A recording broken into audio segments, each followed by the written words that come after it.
រៀងពុនជាទីពឹងជាពំនឹងសំសានតាព្រះអង្គការប្រាថ្នាធ្វើកសាងអកាយុរាប់ដោយកតកម្មបាចានករនីហូកិនគូបានត្រាជាសម្បញ្ញូច្បាស់ជាគ្រូលើភូមិឋានធ្វើកម្មជាកំរ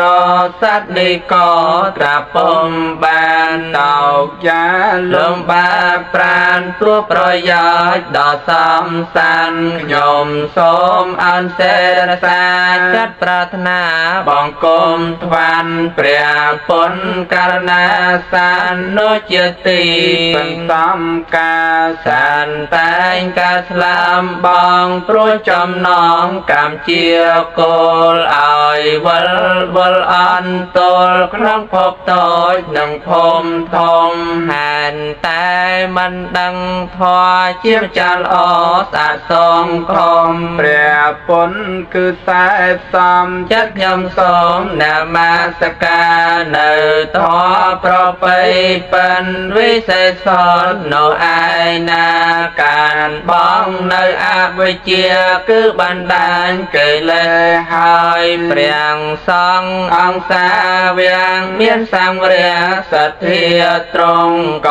បដោយកិនសិលត្រង់គឺសមាធិបញ្ញា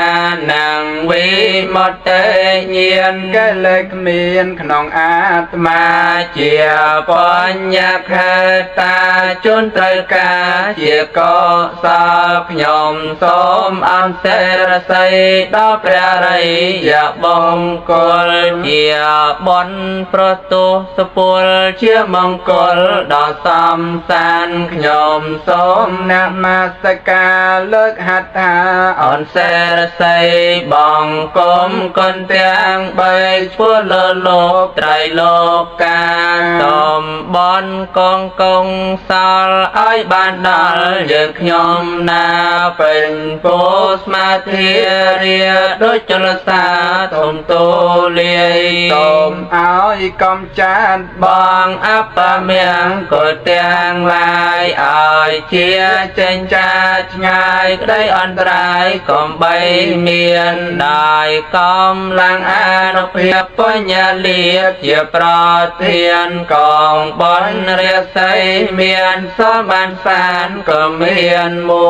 ដោយគុណនមស្ការត្រៃរតនាប្រសាពួរសូមអានិសង្ឃនោះដាក់ដល់ឋា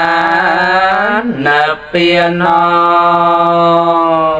សូមអនុមោទនា